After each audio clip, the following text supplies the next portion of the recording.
Well, hello there. It's Andy, your lonely libertarian citizen of California. And today is, let's see here, January 14th. And what happened on January 14th in 1790?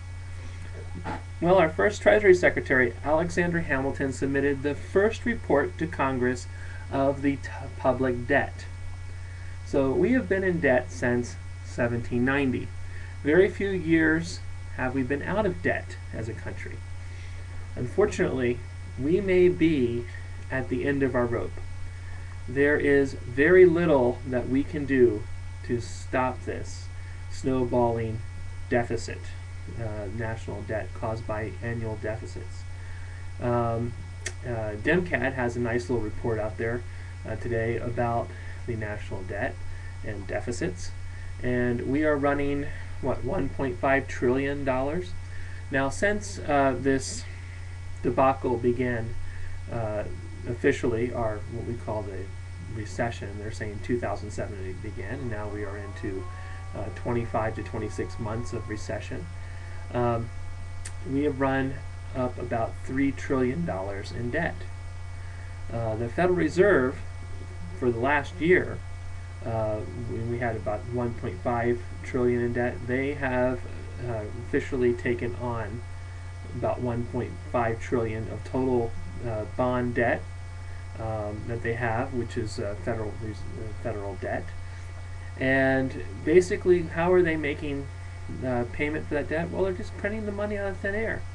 So the money supply is growing. Now, most people in this country have not figured that out yet. There is much more money. I mean, you see it every day when you go to the ATM, and you always see new bills in the ATM. I have yet to see. Well, for a while, I have not seen an old bill in the ATM. I only see new ones, and I always wonder about that. New, crisp bills coming out of the ATMs. Well, that's all the money that's being printed up by the Federal Reserve. Now, not all of it is cash money printed, but there is a lot of digital money, just credits added, extra zeros to the balance sheet. But we are at the point where we soon will not be able to pay for this. The average citizen is now $300,000, I believe I read, and in total debt owed. I don't have it. You don't have it. No one really has it. So when will the game be up? At some point, the game is up. We are like that guy sitting at the baccarat table or the blackjack table, and his buddies are all around him, and they're saying, stay with us, stay with us. Oh, we love your stories. Oh, yeah, and regale us. Oh, we'll buy you a drink. Hey. Oh, what, you're out?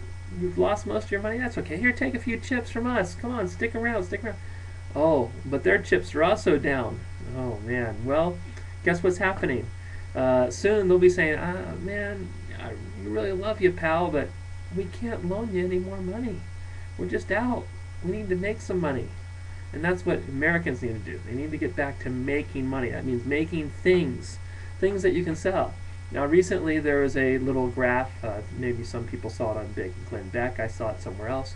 But it was how many people work in the goods producing sector of the country, and how many people of our economy, and how many people work in the government taking sector of the country.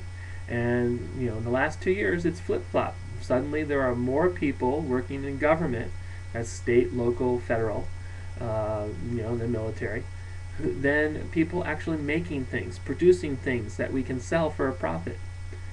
So now it's more takers than makers. And that's a sad thing. More takers than makers. We need more makers, and we need less takers.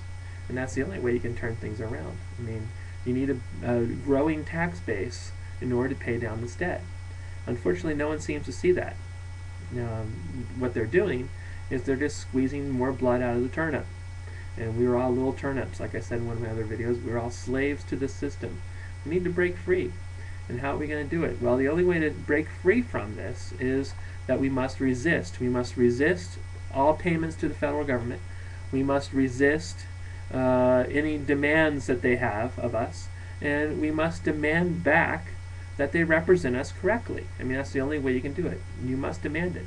This system that we have, we can't change it piecemeal. It's not going to work that way. It needs to be totally overhauled. And that means that we're going to have massive layoffs in the federal government.